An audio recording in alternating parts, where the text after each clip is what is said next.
heard this song played on your behalf before, have you? It was definitely before my time, but this is the first time I heard it, yes. First time ever? No, not first time ever, but on the set, yes. Oh, on the set, okay. Corey Liuget, or is it? It's Liuget, right? Yes, it's Liuget. Okay, yes. Corey Liuget of the San Diego Chargers. That's the way I've been calling you since 2011, since you came into the league as the 18th overall pick out of Illinois. Big Ten man of the San Diego Chargers. Good to see you, Corey. How are you, sir? I'm doing great. Thank you for having me. I really appreciate you coming in because I know this is, Tuesdays, certainly in the playing season, are very precious. And on the outset of it, I really appreciate you coming up. So right now, 5 days from the season opening up, you've got to go track down Alex Smith. You've got to go make sure that what it looks like is a running attack minus Jamal Charles does not get past you. What is going through your mind 5 days before playing season? Right now, the biggest thing is us going in and stopping the run. Showing guys that we can't stop the run because that was one of our biggest nemesis last year. And we're going out this year to correct those things and just play football, And looking at what the Chiefs do, I mean, right now they run the ball pretty well. They have done it pretty well. They have ran it pretty well also throughout the preseason. And we're just looking forward to going in to Kansas City and putting on a good show. What's the scoop with Bosa? We saw he was not practicing yesterday. What can you tell me about him? I believe Coach said he had a little bit of tightness in his hamstrings or what have you. But I know he'll be back and ready because he looked like he was in great shape, and I just can't wait to see him out there on the football field. What was it like welcoming him into your locker room after all that? It was great. We made him go up in front of the team. Every rookie has to get up there and sing and discuss his signing bonus and everything. He told us we can Google it if we need to. What do you mean? Hold on a second. So you say to him, you've got to discuss your signing bonus? Is that what it was? It's just one of the routines you make rookies do. You just have them go in there and you have them introduce themselves.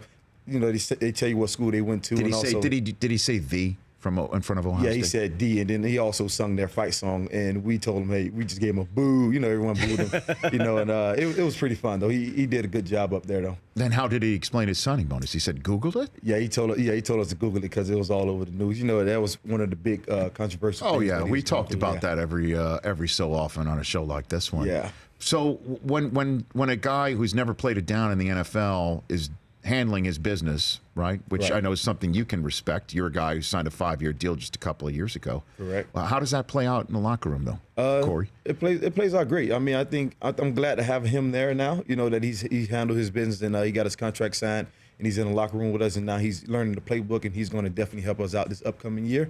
And for me, just being able to sign a contract and know that you're here and wanted in San Diego is great. It shows that the ownership believe that I am one of the key pieces that can help us win the Super Bowl. Chargers defensive lineman Corey Liuget here, not only on the behalf of the Chargers, but also the American Heart Association. We'll talk about that in a second and why that's near and dear to your heart and obviously your family's.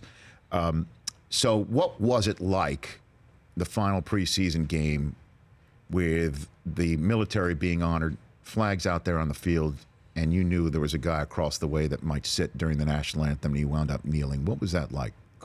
For me, in the stadium, it was pretty crazy. He got a lot of boos and a lot of people upset. But for me, the United States flag stands for everyone is entitled to their own opinion, and I feel he has the right to express himself, and I think he's doing what he feels is best for him. But I stay out of it. I focus on what I can control, which is football, and go out there and play football.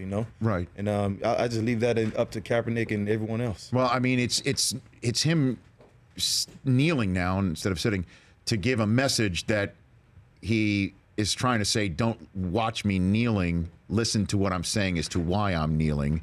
How is that playing out with you and fellow NFL players? I think it's probably 50-50. Some guys are upset and some guys may support him.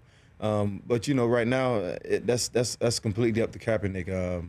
I'm just staying out of that as much as I can because that's a problem that I would never personally kneel or take a seat during the national anthem because I love my freedom, I love the country, and but Kaepernick is entitled to express how he feels. And it's getting to the point though where folks like me are asking players, right? Why aren't you kneeling? Correct. And if you're not kneeling during the national anthem, then you're not,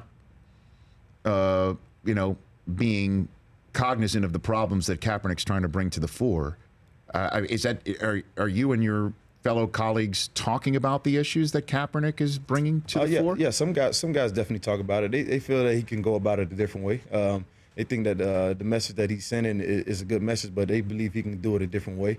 And plus, I've been to other countries and I've seen how other countries how the government treat their citizens. And I mean, here in America, we got a pretty good, pretty made in the shade. And if if a lot of people would see other countries and go visit other places, they would know that we're very privileged here. Corey Liuget joining me here on the Rich Eisen Show. What is Coach McCoy talking about in terms of goals? Are you talking Super Bowl in that locker room? Of course, every team is talking Super Bowl. Well, I mean, it's how so? I mean, how is it mentioned in the locker room? 1 week at a time. We're gonna try to be 1-0 every week. At the end of each week, we're gonna play hard, tough, and together. How is it? I know that, which is his you words. know, fans hear that, and it's just like, okay, take it one at a time. But right. For real though, when it's talking about a journey here. Correct. I mean, overall, the guys in the locker room within us, the players, more than so, he's giving the team more to us now. You know, we're taking control over it, and we know that at the end of the day, in order for this thing to go, it's on the players. You know, there's only so much a coach can do. A player-driven team is way better than a coach-driven team, and the coach understands that. Coach McCoy understands it. The coordinator also understands it, and Coach Wisenhunt too. And they know that, hey, the players is what's going to make this thing go. So who's driving it? You? We all are. Phillip, Brandon Meebane, Melvin Ingram, Jason Verrett, myself. I mean, we all are ready to just go out here and show that we're not no AFC chumps or whatever the heck people are saying about us. Who's saying that about you? Yeah. I know I just said that the Patriots are winning the AFC in front of you, but people are saying that about you? I believe so. They saying it on the little social media memes and what have you. But we're going to go out here and prove some people wrong this year. Okay. So you want to guarantee something on me? I'm not going to guarantee. I'll just show you every Sunday. How about that? We'll just lay it out there every Sunday, and we'll go from there. Starting in Kansas City. Starting in Kansas. Coming up this weekend. And Phillip, what does he say to the team when he's in? What is he like? Because he's all sorts of intense. Well, on the field, and he spoke the other day. What do you say? Can you give me something? This is 13th season, making a team. He sat in that locker room in our team meeting room 13 years in a row. And I'd be dang if everyone just it was a very emotional speech, And I don't want to get into too much of the details, but the guy he busts his tails each and every day. And if I can't give him and Antonio Gates everything that I have, guys who have put some blood, sweat, and tears into this organization and also into this game, and if I can't respect what their wishes are, I'm not a good teammate, and I'm working my tail off to help achieve some of those things that those guys, well, the one thing that they really want the most. Corey Liuget is sitting here from the Chargers and the Rich Eisen Show. Real brief, though. I know you don't want to give away too many details. So you're basically saying Gates and Rivers, would it be fair to paraphrase, I've done this 13 years. My window of opportunity is maybe on the other side, okay, and it's time to win right now. And I'm trying my heart out. You need to as well? Is that similar to that? Well, basically what it was he asked everyone to raise your hand if you ever been AFC West champions. And there was only 4 guys in the room that was able to raise their hands, 2 coaches and 2 players.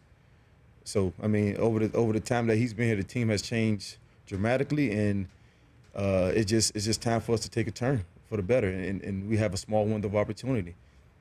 Let's talk about your son, Corey. He was born with a heart condition? Yes. What condition was that? ASV and VSD. He had a hole on the top and the bottom of his heart. And at the age of, a couple weeks, actually, he had to go into surgery and get it repaired. And now he's living fine. He's happy. He's happy. He runs around with a ton of energy. Right now, he's 4 years old. Okay. At the time, he was maybe 6 weeks, I want to say. When you found this out? We found it out within the first 2 weeks of him being born. I believe, yeah, that he had 2 holes on his heart. So they went in, they did the surgery. It was successful. Now he's happy. He's running around going crazy, and he drives his mom crazy in me. Okay. With a ton of Isn't energy. that the best, though? Yes, that's the best. That is the greatest. That is the greatest. And for you to be able to balance all this with football and obviously kids, and so you've got how many?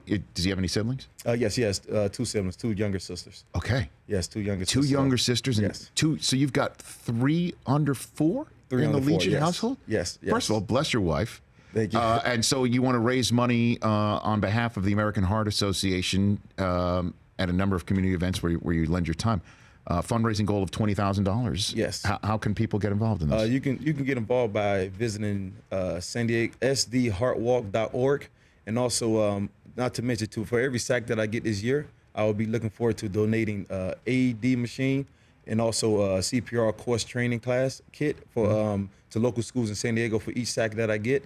And also, I'm willing to give out EKGs to some local schools in San Diego also, because every year we always hear about athletes all over this country passing away from heart issues or heart diseases that they didn't know exist or that they had. And I'm just trying to help prevent any kids locally from going through, or any families locally going through any kind of tragic or suffering as some families have. SDHeartWalk.com. We've got that up on the screen right there .org. for the SDHeartWalk.org. Oh, .org. Okay, Yes. SDHeartWalk.org is where you can go right now. We tweeted it out from our show account as well. So, Corey, good luck to you this season. I hope you get a lot of sacks so you can donate as much as you want. And our listeners and viewers can chime in as well. 3 kids, you're 5 shy of Phil. Yes, Rivers. 5. Yeah, 5. Yep. He set the bar pretty high. Yes, he has. He certainly has. Good luck to you this season. Thank you for coming in. I appreciate you you. bet. For having me. From the University of Illinois. See, you know what I mean? The whole "the" stuff with Ohio State. Come on, I now. can't do the D So I stuff. don't say but- the University of Michigan. Yeah, I see that wing helmet on your. Yeah, that's top, right. Yeah, You know, I mean, we're 60-point and it's winners. all over here. I see. Yeah. Well, you got Lovey now. You got Lovey Smith. We got a shot now. You know, we got like a it. pretty good shot now. I like him, man. I met that guy, and he's bringing some energy. He's bringing some good vibes around that community down in Champaign. Thanks for coming on the show, Corey. I appreciate You it. got it. Your phone calls 844-204-RICH. And when we return, also some of the news going around the National Football League and the rest of the sports world on a busy Football Tuesday. The Rich Eisen Show, weekdays at noon Eastern on Audience.